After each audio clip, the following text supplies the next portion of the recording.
Hey everyone, this is David Ellis, and I'm here with Amy Kruzik on the Integrative Healing Network. And today, what we're going to be doing is checking out the different professions and the different professionals that people go see. Mhm. Often, the wrong professional for the wrong job is usually detrimental to one's health and wellness. And so, we figured that we would actually do some examination. Yeah. Amy, introduce yourself and let's get right into it. Hey everyone, Amy Kruzik here. Um, so we're going to talk about the difference between a life coach. Well, you know what? I'm going to add three. I feel as though these three: Hmm. life coach, spiritual advisor, and counselor. Why don't I make an addition here? Go ahead. Psychologist, psychotherapist, and psychiatrist as Psychiatrist. well. Right. Um, you know, here's the thing. A lot of people don't know what the difference is between these people, or they have some idea of what these people do, and sometimes it's wrong. Yeah. So we're going to try to parse this out and break this down in terms of scope of practice and stuff like that. So figure let's start with a life coach. If you are the kind of person who is completely disorganized, whose life is in a mess, but you don't have like psychological issues, you just can't get it together, you might want to go see a life coach. Mm-hmm. Because what a life coach is absolutely good for is accountability, which means that the life coach is going to tell you today you're going to wake up at 5 o'clock in the morning, you're going to go to the gym, you're going to come back from the gym, and then you're going to set up a plan on your little whiteboard. I do have a whiteboard behind me because I Mm-hmm. am my own life coach. And you're going to set up a plan as to how you're going to figure out your finances, figure out your life, figure out your wellness, your diet, your nutrition, and so on. That is what a life coach is good for, because a life coach will check back in with you and make sure you did it. Mm-hmm. And Mm-hmm. some people need life coaching because the operative word there is coaching. You can do it. You can Get to do it. it. Yeah, I do like that. Yeah, a lot of You- people like that because it takes y- a lot of this. And I think it takes a certain personality to become a life coach. Yeah, it does. Yes. Because life coaches do a lot of work. Oh my God. Okay, Mm-hmm. this is not going to be the kind of job if you're planning to become a life coach where you can tell somebody, well, your hour's up. I'll see you next week at 5 o'clock. No, you can't do that, right? That's not what a life coach does. A life coach is somebody who is an accountability person, also takes the time to make plans. So you got to be organized if you're a life coach, because the worst thing for a life coach is to be disorganized. Your Yes. clients are not going to be organized as well. Yes. That's so true. I love that. What is it? What's the person called? Personal trainer. Same kind of thing, right? Yeah, well, it's a coach, right? So it's a wellness coach. Yeah. So the wellness coach will tell you exactly how to organize your exercise routine, your diet, and your fitness as well. Mm. Okay, so I'm gonna go to life coach and now but I think that I'm just gonna play a little scenario, but I think I need a spiritual advisor to advise me because I'm so disorganized. And I think that has something I'm just playing around. I know. And I think that that has something to do with my mental health. Hmm. I don't think a life coach can help me with my disorganization, my ADHD. So a spiritual advisor advises you on aspects of wellness that have less to do with your corporeal or your physical body, and more less to do with your mental wellness as well, and more to do with aspects that are like spiritual, in the spiritual realm.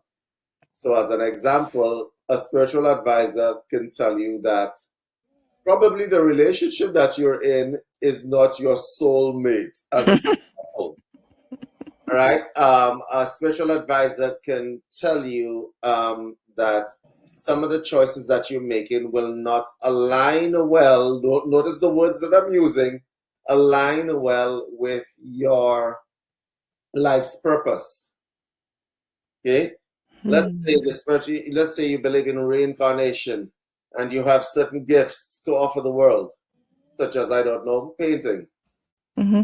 A life coach will try to align you with those gifts and encourage you to promote those gifts and keep you on a path for maximum contentment based on your life's purpose. That's what a spiritual advisor does. A spiritual advisor does not diagnose mental issues. So if you're a spiritual advisor and you're telling people you're totally codependent and narcissistic and stuff like that, you're out of your scope of practice. Oh, well, that's interesting. Mm-hmm. Huh. Okay. So, what about a counselor?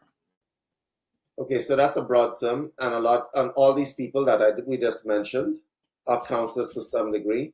Yeah. But the generic form of counselor is someone who will sit down. There are different kinds of counselors. Pastoral counseling is what the priests or the pastors do. What that a counselor's job is to try to assist you with life decisions, life situations, events, and so on. Okay, what a counselor does is you present the counselor with issues that you're having, and the counselor is more of a clarifier to your mind, to your mind, to try to get the best possible outcome out of any situation. So this is what a counselor does.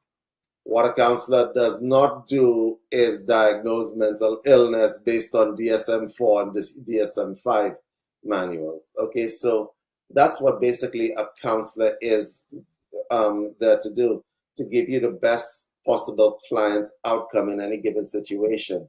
So as an example, a counselor can range from something like somebody who's into alcohol counseling or codependency or whatever else.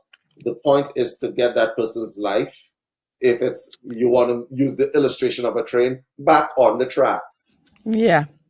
Yeah. Yeah. Using CBT, cognitive behavior therapy, right? Yes, or RBT or any of those different kinds of modalities, depending on what the counselor is trained in. Yes. So which one would I go to for marriage counseling? If you're going to have marriage counseling, and it depends. That's a loaded question. If you are a marriage counselor, if you want marriage counseling, you might want to go to a marriage counselor.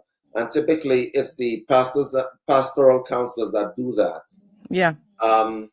There are marriage counselors who are not pastoral counselors, but they can offer you insight. You wouldn't go to a drug addiction counselor. Well, no.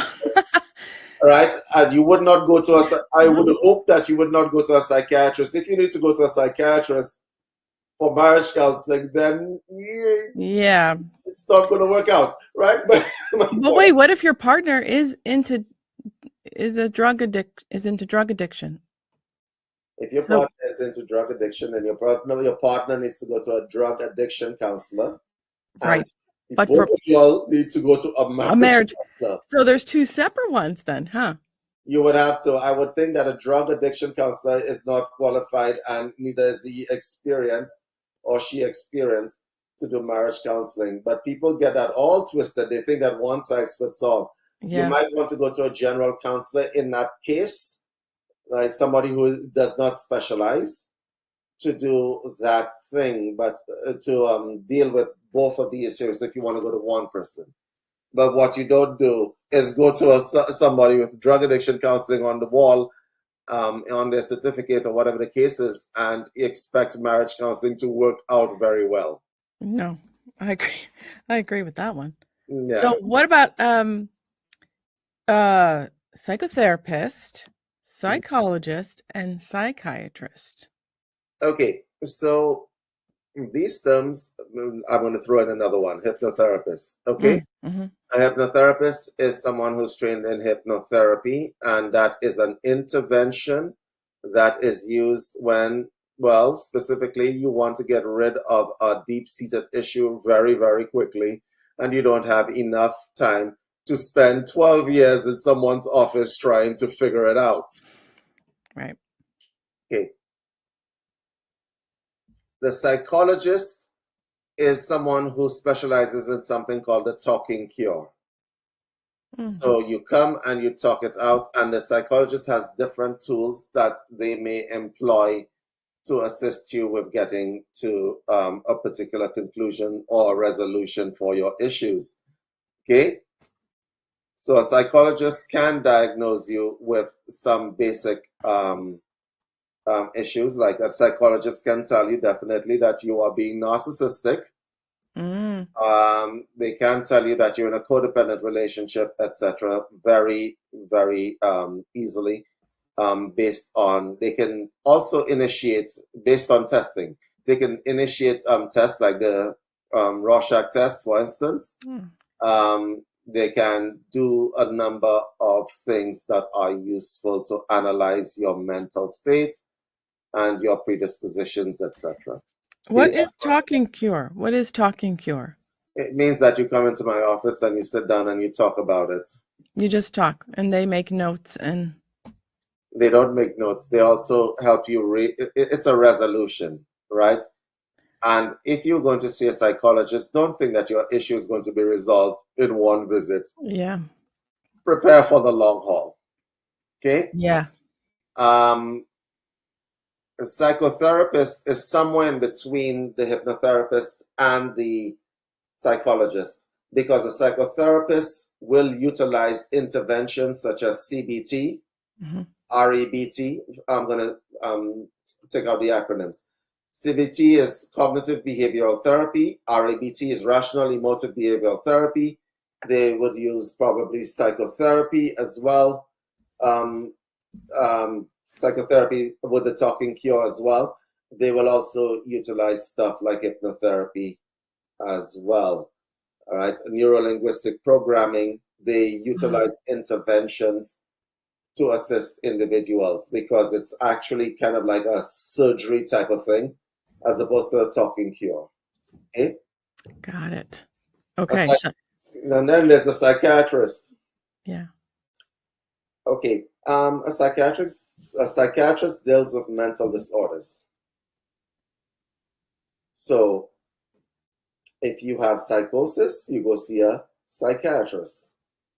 Right? If you are someone who needs to be institutionalized, a psychiatrist is the person that will do that. The difference between a psychiatrist and all the others is that a psychiatrist is a medical doctor who can use medical interventions, such as drugs, such as Prozac, Epilim, all of those drugs, to help individuals or clients achieve some sort of lifestyle or quality of life despite mental disorders.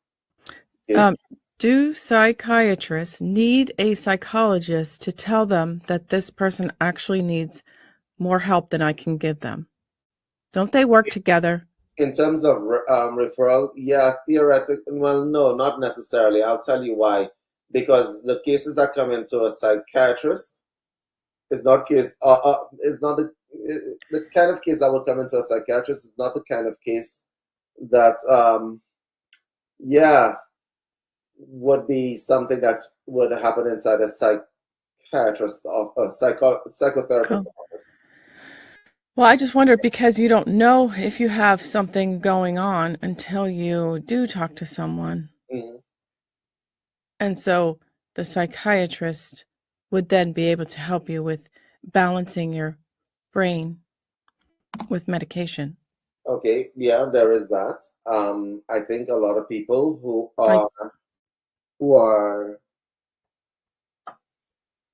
suffering from mental illnesses, they generally tend to go to a psychotherapist first, and the psychotherapist will refer them. Mm-hmm. Okay? Because a psychiatrist will have manual, DSM-5, I think we're at right now, with a host of different psychological disorders that they can apply a diagnosis to and suggest and prescribe medication. A psychotherapist cannot prescribe medication, neither can a psychologist prescribe medication. Okay? If you are at the stage where you need medication, then a psychiatrist is the person that you need to see. Okay. Yes, they usually get references from psychotherapists, hypnotherapists, psychologists, and counselors. Okay, so let me just ask you, I'm going to throw this in because just an experience, not I had, but someone else. So general practitioners can prescribe Mm-hmm. drugs for the Correct. mind. Now, Yeah. see, because you come in with these specific complaints, they're going to say, try these, what do they call them? Like serotonin? You mean depressants and Yeah. antidepressants? Yeah. Yeah. Okay. So this is a problem that has been pervasive, because I'm going to tell you right now, a general practitioner, a medical doctor, a general practitioner is not qualified to make psychiatric diagnosis. It's out of their scope of practice. So them prescribing, let's say, a drug for something or the other is very interesting. Yeah. It is, because I just want people to know that, like, just because you go to your doctor and say you have these symptoms, I'm in bed all day, or those depressive symptoms, I would not. I would totally go to a psychiatrist, psychologist somewhere. Yeah, I honestly think that a lot of people, we're overprescribed with regard to the antidepressants and all those things in our society, and antidepressant drugs, right? People are writing prescriptions for Prozac and all that stuff. Yeah. Like, it's like, whatever. Candy. This is unprecedented in our times. I think that has a lot to do with pharmaceutical companies dumbing down certain dosages so that it can be prescribed without consequence, so to speak. I think that a lot of people are heavily dependent on antidepressants. Mm-hmm. And a lot of people don't want to do the work, because if I could just take a pill, right, we're good. we're good. And so what was I going to say there? Darn. What happens is these drugs take a while for them to work, right? Yes. Where the psychiatrist knows we're going to start you low. I mean, I'm sure the doctor may start you low, but it's like they need to keep track of you. Like, I don't know. Yes. I don't know. And then you can't just quit like that. Like, oh, I feel good, I'm going to go. You can't just stop them. Correct. You can't just stop them. Let's say No. you're on Cipralax as an example, and you decide one day, oh, I could just simply stop Cipralax. No, you can't. You absolutely can't, and you shouldn't. No. Because that will lead you into places a lot worse than where you've been before. I think a lot of people generally utilize those drugs as a crutch for dealing with their problems. Mm-hmm. That is just my opinion, but there are some people who need the drugs, and there are some people who utilize them as a crutch for, like, I just want to feel better now. I could just pop a pill. I don't have to deal with anything else after that. This is not advised. Mm-mm. No. Not advised. What about you gotta deal with your problems? Yeah, like anxiety. That's a big one, right? Oh, yes. So people may just go to their general practitioner and say, give them symptoms, and this is what it feels like. Is that a good? The only people who are winning in this situation are the pharmaceutical companies. Yeah. For that. That's And just so that we're clear, the pharmaceutical companies do not have a good reputation anywhere in the world at this point. And they don't care, because people are hooked. Mm-hmm. Mm-hmm. So I think that a lot of people, like the old ways of dealing with your problems, going to a counselor, working it out, are going away because we have a drug that will dumb you down. Let me ask you a question. Yeah. Let's say somebody is feisty, as an example. Let's say your kid is feisty. Why don't you take them to a surgeon and have them lobotomized? You know, when they took the pin, they put it Oh, in and put a poke a hole in your brain, and all of a sudden you're calm. You're all calm and mm, everything else. How are you? How? Why don't you do that? Because it's a medical intervention that's over the top, right? Well, yeah. so is your pill. Yeah. Yes. Because that is a chemical lobotomy for a lot of people. Chemical lobotomy.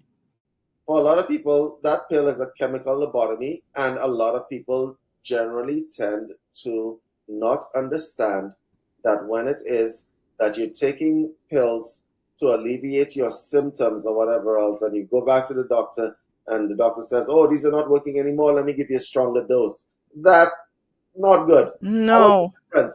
How are you different from the guy on the street corner shooting stuff up his arm? No Exactly. difference. Exactly. And think of the chemical. Everybody's body is so different chemical wise inside. Yes. That's a And very so, good point. yeah. And so you're taking this pill that is supposed to help everyone, but your body can react to it in a way is like, I don't like this. I don't like this. And let's face it, all of these drugs take a toll on your liver. Yes. Just So the byproducts of these drugs will take a toll on your liver. Guys, kidneys, just kidneys. work your problems out in a Yeah. clinical setting. Like, just find a counselor and David and I are counselors. yes, both Amy and myself are qualified counselors. So get yourself a counselor. And this is not an advocating for the No. job of counselor. No, no, This is not an advocating. We're not advocating for the job of counselors. What we no. are saying to you is that why would you give yourself chemical lobotomies just because you want to avoid or run away from your problems? Because that's what it is. If it is artificially raising your mood, Yes. if you cannot raise your mood by yourself and you need a pill to raise your mood, then you are dependent. Mm-hmm. I didn't want to use the word that came to my mind, but you are dependent. And so, what we want to say where this is concerned is there are some people that absolutely need the drugs, or else Yeah. what's going to happen? You're going to have suicidal ideation and stuff like that Yeah. going on. But Bipolar is a big one. Bipolar is a big one. bipolar, manic depressives, and so on, Yeah. they need the drugs. But if you're just depressed because your cat died, don't pop a pill. Yeah. Deal with the grief, go through the stages of grief. If you need to see a counselor, go see a counselor, right? But don't make yourself chemically dependent on something so that you can feel better. Because then when you look at the drug addict down the road and you make a judgment, you gotta look at yourself at the same time. It's kind of like a relationship with your medication, isn't it? Oh yeah. Just like a relationship with anybody else. hmm Is That's this? why, honestly, Amy, that's why stuff like opioids and stuff like that, Mm-hmm. there's a epidemic like of people just taking that stuff, killing themselves. Mm-hmm. Okay? Vicodin, Mm-hmm. pain. When you take that, and the pain magically goes away. Oh, and The then problem is still there, but the pain magically just evaporates. I know, and I feel for those people that have this chronic pain, because they are so dependent on a relief of some kind.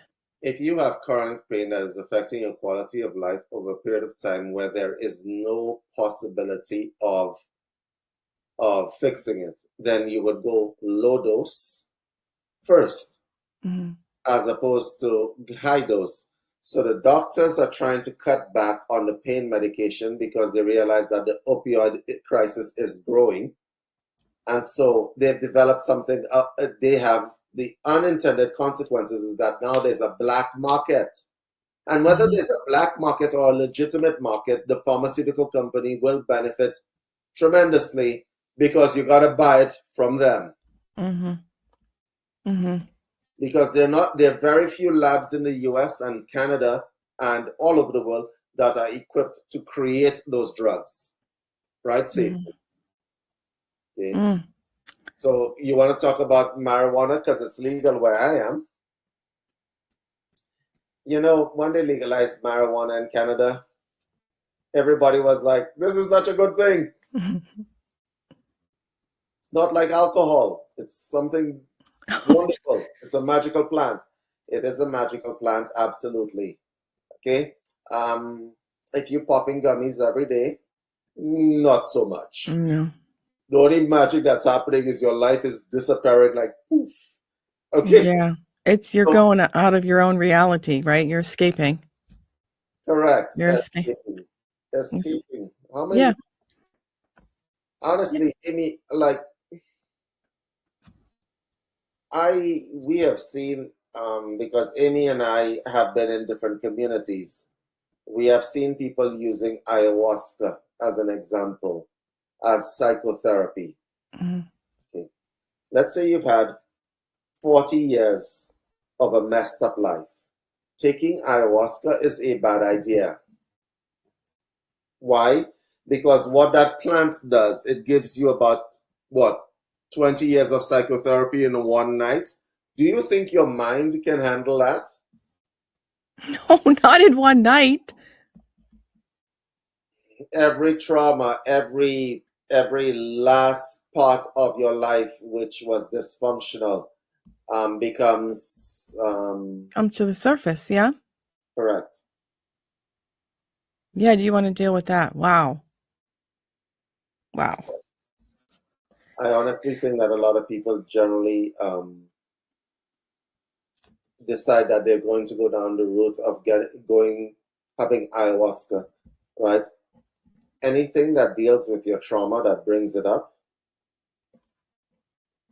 to a large degree and has you in a trance for an entire night, hallucinating Hmm. about your past and your life, it's probably not a good idea. It will send you crazy. A lot of people have gone crazy using ayahuasca. A lot of people have gone crazy. I'll say this again, using ayahuasca. So for those of you who are going on spiritual journeys and so on, utilizing chemicals, guys, if you want to elevate your spirit and you elevate your consciousness and so on, please don't use chemicals to do it. Mm-mm. Can I ask you a question about that? Sure. I was just thinking, so let's say, oh, well, I had a good experience with ayahuasca.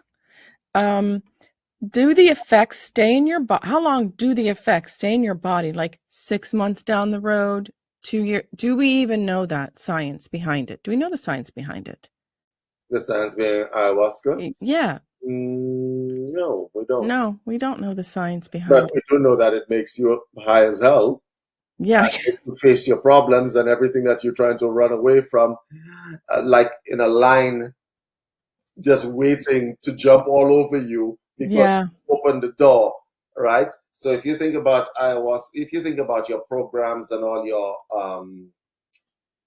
your desires, motivations, and so on as demons, well, you just open Pandora's box by Hmm. taking ayahuasca, and they're going to come looking for you, right? So there's a way of going about spiritual transcendence without having to take chemicals. Okay, so tell us, what do you think after all of these things we've talked about, people to see? Mhm, Um, what is one thing you can tell people mhm. that a little takeaway for today, mm, something they can do for themselves? No drugs, nothing, just something very simple. Learn to meditate.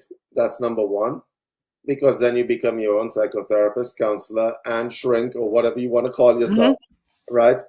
Learn to meditate, right? There are mindfulness techniques such as meditation, which are very beneficial for you. They're also a lot cheaper because meditation is just cheap. You can just like do it anywhere, that kind of thing. I think that if you are experiencing distress, however, then you find yourself a professional, a counselor. If you are experiencing the kind of distress that requires medication, then you absolutely should see a psychiatrist. That would be Yeah. my takeaway. Yeah. Yeah. And I would add to that, just journaling your day, and all the things that are in here will just come out on the paper if you don't think about it. At Correct. least that's what it does for me. It's like, oh, I didn't even realize that I wrote that.